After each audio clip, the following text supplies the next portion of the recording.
இறைவா இதோ வருகின்றோம், இறந்தவர்க்காக இறஞ்சுகின்றோம், இறைவனும் இரக்கம் கேட்கின்றோம், இரக்கத்தின் வழியில் இணைகின்றோம்.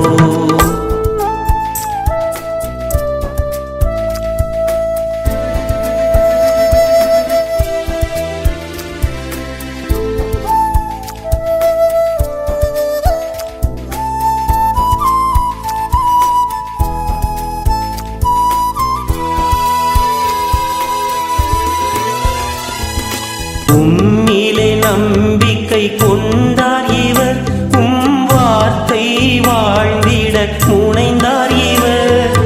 உம்மிலே நம்பிக்கை கொண்டார் இவர், உம் வார்த்தை வாழ்ந்திட முனைந்தார் இவர். உணவென உடல் குருதி பெற்றார், உணவென உடல் குருதி பெற்றார். இவர் நிலை வாழ்வடைய இறைவா இதோ வருகின்றோம், இறந்தவர்க்காக இறஞ்சுகின்றோம்.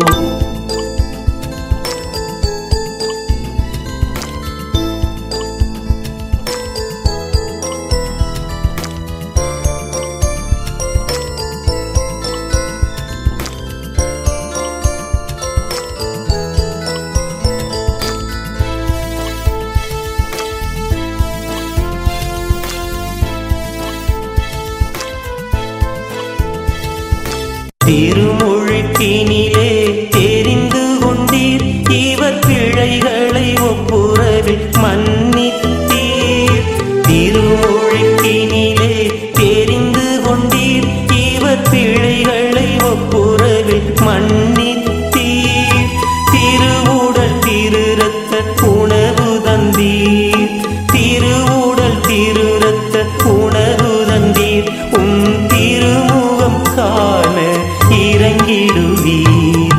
இறைவா இதோ வருகின்றோம், இறந்தவர்க்காக இறஞ்சுகின்றோம்.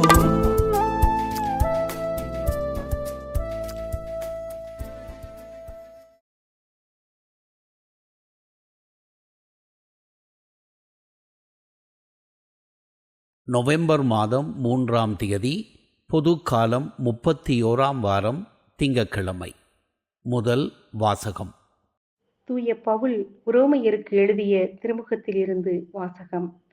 அதிகாரம் 11. இறை வசனங்கள் 29 முதல் 36 முடிய. சகோதர சகோதரிகளே, கடவுள் தாம் விடுத்த அழைப்பையும் கொடுத்த அருள் கொடைகளையும் திரும்ப பெற்றுக்கொள்வதில்லை. ஒரு காலத்தில் நீங்கள் கடவுளுக்கு கீழ்ப்படியாமல் இருந்தீர்கள். இப்பொழுது அவர்கள் கீழ்ப்படியாமல் இருப்பதால் நீங்கள் கடவுளின் இரக்கத்தை பெற்றுக்கொண்டீர்கள். அதுபோல இக்காலத்தில் நீங்கள் இரக்கத்திற்குரியவர்களாக இருக்கிறீர்கள். அவர்கள் கீழ்ப்படியாமல் இருக்கிறார்கள், ஆனால் அவர்களும் விரைவில் இரக்கம் பெற்றுக்கொள்வார்கள். அதன் பொருட்டே இவ்வாறு நடந்திருக்கிறது. ஏனெனில் அனைவருக்கும் இரக்கம் காட்டுவதற்காகவே கடவுள் அனைவரையும் கீழ்ப்படியாமைக்கு உட்படுத்தினார். கடவுளின் அருள் செல்வம் எத்துணை மிகுதியானது, அவருடைய ஞானமும் அறிவும் எத்துணை ஆழமானவை. அவருடைய தீர்ப்புக்கள் அறிவுக்கு எட்டாதவை, அவருடைய செயல்முறைகள் ஆராய்ச்சிக்கு அப்பாற்பட்டவை. ஏனெனில் ஆண்டவரின் மனத்தை அறிபவர் யார்? அவருக்கு அறிவுரையாளனாய் இருப்பவர் யார்? தமக்கு கைமாறாக ஏதாவது கிடைக்கும் என முன்னதாகவே அவரிடம் கொடுத்து வைத்தவர் யார்? அனைத்தும் அவரிடமிருந்தே வந்தன, அவராலேயே உண்டாயின, அவருக்காகவே இருக்கின்றன. அவருக்கே என்றென்றும் மாட்சி உரித்தாகுக. ஆமென். ஆண்டவரின் அருள்வாக்கு. இறைவா உமக்கு நன்றி. நற்செய்தி வாசகம். நண்பர்களை அல்ல, ஏழைகளையும் ஊனமுற்றோரையும் பார்வையற்றோரையும் அழையும். லூக்கா எழுதிய தூய நற்செய்தியிலிருந்து வாசகம். அதிகாரம் 14 வசனங்கள் 12-14 வரை. அக்காலத்தில் தம்மை விருந்துக்கு அழைத்தவரிடம் இயேசு, நீர் பகல் உணவோ இரவு உணவோ அளிக்கும் போது நண்பர்களையோ சகோதரர் சகோதரிகளையோ உறவினர்களையோ செல்வம் படைத்த அண்டை வீட்டாரையோ அழைக்க வேண்டாம். அவ்வாறு அழைத்தால் அவர்களும் உம்மை திரும்ப அழைக்கலாம். அப்பொழுது அதுவே உமக்கு கைமாறு ஆகிவிடும். மாறாக நீர் விருந்து அளிக்கும் போது ஏழைகளையும் உடல் ஊனமுற்றோரையும் கால் ஊனமுற்றோரையும் பார்வையற்றோரையும் அழையும். அப்போது நீர் பேறு பெற்றவர் ஆவீர். ஏனென்றால் உமக்கு கைமாறு செய்ய அவர்களிடம் ஒன்றுமில்லை. நேர்மையாளர்கள் உயிர்த்தெழும் போது உங்களுக்கு கைமாறு கிடைக்கும் என்று கூறினார். இது ஆண்டவரின் அருள்வாக்கு. கிறிஸ்துவே உமக்கு புகழ். அன்புக்குரியவர்களே, வழக்கமாக மனிதர்களாகிய நாம் தவறு செய்கின்ற போது அதன் மட்டிலான நமது பார்வை இதுதான். கடவுள் நமக்கு கொடுத்துள்ள சுதந்திரத்தை தவறாக பயன்படுத்தி நாம் கடவுளுக்கு எதிராக செல்கின்றோம் என்ற மனநிலை தான் நம்மிடம் அதிகமாக காணப்படுகின்றது. ஆனால் மனித தவறுகள் மற்றும் இயலாமைகள் குறித்த புனித பவுலடியாரின் பார்வையானது மிகவும் ஆழமாக இருப்பதை நம்மால் பார்க்க முடிகின்றது. இன்றைய முதல் வாசகத்தில் புனித பவுல் யூதர்களது கீழ்ப்படியாமையையும் பிற இனத்தவரது கீழ்ப்படியாமையையும் குறித்து பேசுகின்றார். தொடக்கத்தில் யூதர்கள் இறைவனுக்கு கீழ்ப்படிந்த போது பிற இனத்தவர்கள் கடவுளுக்கு கீழ்ப்படியாமல் இருந்தார்கள். யூதர்கள் கீழ்ப்படிந்து இறைவனது இரக்கத்தை பெற்றுக்கொண்டார்கள். ஆனால் இறைமகன் இயேசு நற்செய்தி அறிவித்த பொழுது பிற இனத்தவர்கள் கீழ்ப்படிந்து அச்செய்தியை ஏற்றுக்கொண்டு இறைவனது இரக்கத்தை பெற்றுக்கொண்டார்கள். ஆனால் யூதர்களோ கீழ்ப்படியாமல் நற்செய்தியையும் இறைவனது இரக்கத்தையும் நிராகரித்தனர். பவுலடியார் மேற்கண்ட உண்மையை சுட்டிக்காட்டிவிட்டு, இப்படிப்பட்ட கீழ்ப்படியாமைக்கு மனிதர்களை கடவுளே ஆளாக்குகின்றார் என்றும் அதன் நோக்கம் மனிதர்கள் அனைவருக்கும் அவர் இரக்கம் காட்டவே என்றும் புனித பவுல் கூறுகின்றார். மனிதர்களுக்கு இரக்கம் காட்டுவதற்காகவே அவர் அனைவரையும் கீழ்ப்படியாமைக்கு உள்ளாக்கினார் என்பவை புனித பவுலின் வார்த்தைகள். அதாவது, மனிதர்களை தன் வசம் கொண்டு வரவும் அவர்கள் மீது தன் இரக்கத்தை பொழியவும் மனிதர்களுக்கு அவர்களது பலவீனத்தை உணர்த்தவுமே இறைவன் அவர்களை கீழ்ப்படியாமைக்குள் உட்படுத்தினார் என்பதே புனித பவுல் சுட்டிக்காட்டும் செய்தியாக தெரிகிறது. இது கீழ்ப்படியாமை உட்பட மனித தவறுகளை குறித்த ஓர் ஆழமான பார்வை என்று சொன்னால் அது மிகையல்ல. மனிதர்கள் தங்களுக்கு கொடுக்கப்பட்ட சுதந்திரத்தை தவறாக பயன்படுத்தி குற்றங்கள் செய்தாலும் இறைவன் அக்குற்றங்கள் வழியாக செயல்பட்டு அக்குற்றங்கள் வழியாகவே மனிதர்களுக்கு அவர்களது பலவீனத்தை உணர்த்தி அவர்களை தன்னை நோக்கி அழைக்கின்றார் என்று சொல்வது வாழ்க்கையின் எல்லா அங்கங்கள் மட்டிலான ஓர் அற்புதமான பார்வையாக இருக்கின்றது. மனித பார்வையில் தவறானதாகவும் தேவையில்லாததாகவும் இருப்பது கூட இறைவனது திட்டத்தில் ஒரு பகுதியாக இருக்கிறது என்கின்ற பார்வை இங்கு இழையோடுகிறது. இறைவனது இப்படிப்பட்ட ஞானமும் அறிவும் மனித அறிவுக்கும் ஆராய்ச்சிக்கும் அப்பாற்பட்டது என்பதை தொடர்ந்து வருகின்ற வசனங்களில் புனித பவுல் வெளிப்படுத்துகின்றார். இறைவனது சிந்தனைகளும் அணுகுமுறைகளும் மனித அணுகுமுறைகளுக்கும் சிந்தனைகளுக்கும் முற்றிலும் மாறானவை என்பதையே புனித பவுலின் பார்வை நமக்கு வெளிப்படுத்துகின்றது. இதே செய்தியை இன்றைய நற்செய்தி உறுதிப்படுத்துகின்றது. வழக்கமாக மனிதர்களது அணுகுமுறை, எனக்கு உதவி செய்பவர்களுக்கு நான் உதவி செய்வேன், எனக்கு நல்லது செய்கின்றவர்களுக்கு நான் நல்லது செய்வேன், ஒரு மனிதர் என் மட்டில் எப்படி நடந்து கொள்கின்றாரோ அதற்கு ஏற்ப நானும் அவர் மட்டில் நடந்து கொள்வேன் என்பதாகும். ஆனால் இறைமகன் இயேசுவோ இதற்கு முற்றிலும் மாறான ஒரு புதிய அணுகுமுறையை கற்றுத்தருகின்றார். நமக்கு யார் உதவி செய்ய முடியாதோ அவர்களுக்கு உதவி செய்ய சொல்கின்றார்.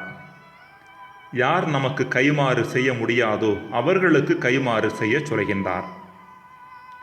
இதன் மூலம் எனக்கு என்ன கிடைக்கும் என்ற கேள்விக்கு பதிலாக நேர்மையாளர் உயிர்த்தி எழும்போது உமக்கு கைமாறு கிடைக்கும் என்ற பதிலையும், மறைவாக செய்யும் நற்செயல்களுக்கு கடவுள் மறைவாக பலன் தருவார் என்கின்ற பதிலையும் தருகின்றார். பிரியமானவர்களே, மனித எண்ணங்களின்படியும் மனித சிந்தனைகளின்படியும் செயல்பட்டோம் என்றால் நம் ஒட்டுமொத்த வாழ்வும் தோற்றுப்போவதற்கான வாய்ப்பு உண்டு. இறைவனது ஞானமும் அறிவும் மனித சிந்தனைகளுக்கு அப்பாற்பட்டதாகவும் நம்மால் புரிந்து கொள்ளப்பட முடியாதவையாகவும் இருந்தாலும் அவற்றில் நம்பிக்கை வைத்து செயல்பட்டோம் என்றால் வாழ்வே ஓர் அற்புதமான கொண்டாட்டமாக மாறிவிடுகிறது. ஜெபம். இறைவா, எம் பாவங்கள் குறித்து அதிகமாக குற்ற உணர்வு கொள்வதை விட அவற்றை உம் அருளின் வாய்க்கால்களாக பயன்படுத்திக் கொள்வதற்கான ஞானத்தை எமக்கு தாரும். ஆமீன்.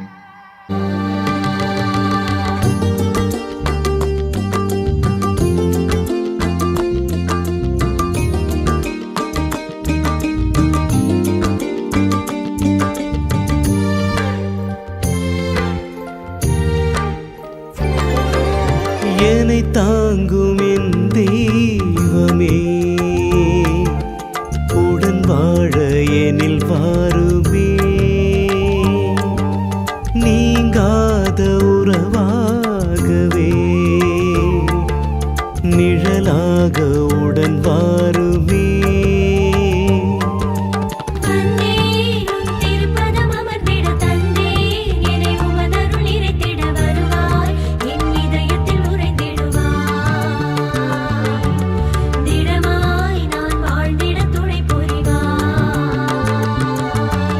என்னை தாங்கும் என் தெய்வமே, உடன் வாழ எனில் வாருமே.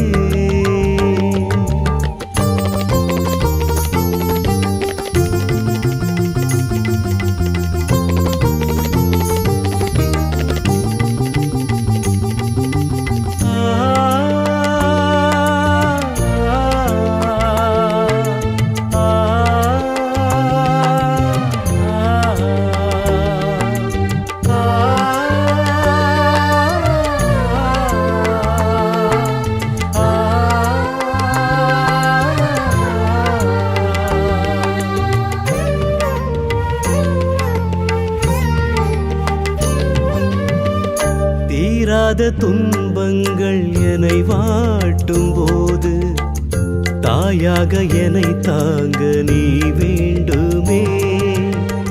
தீர்வில்லா குழப்பங்கள் என்னை சூழும் போது தந்தையா என்னை தாங்க நீ வேண்டுமே. பிறர் என்னை தவறாக புரிந்திடும் போது, பிறர் என்னை தவறாக புரிந்திடும் போது தோழனாய் தோள் தாங்க நீ வேண்டுமே.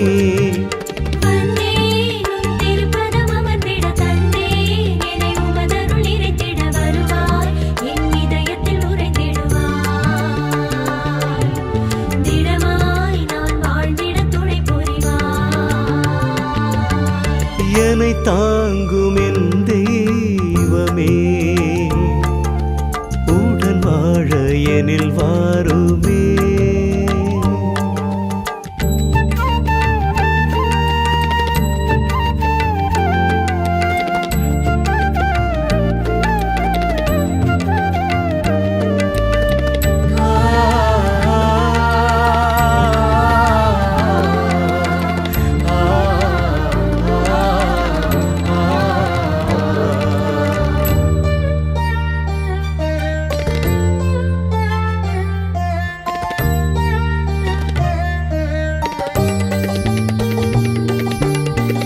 நியாயங்கள் நிலை மாறி தடுமாறும் போது நீதியை நிலைநாட்டும் மனம் வேண்டுமே. உரிமைகள் உருமாறி விலை போகும் போது களம் நின்று போராடும் மனம் வேண்டுமே. பகை பழி காயங்கள் சூழ்ந்திடும் போது பகை பழி காயங்கள் சூழ்ந்திடும் போது உண்மையாய் உன்னிலே நான் வாழுவேன். வந்தேனும் திருப்பதம் அமர்ந்திட தந்தேன் என்னை உமதருள் நிறைத்திட வருவாய் என் இதயத்தில் உரைத்திடுவாய் திடமாய் நான் வாழ்ந்திட துணை புரிவாய். என்னை தாங்கும் என் தெய்வமே உடன் வாழ என்னை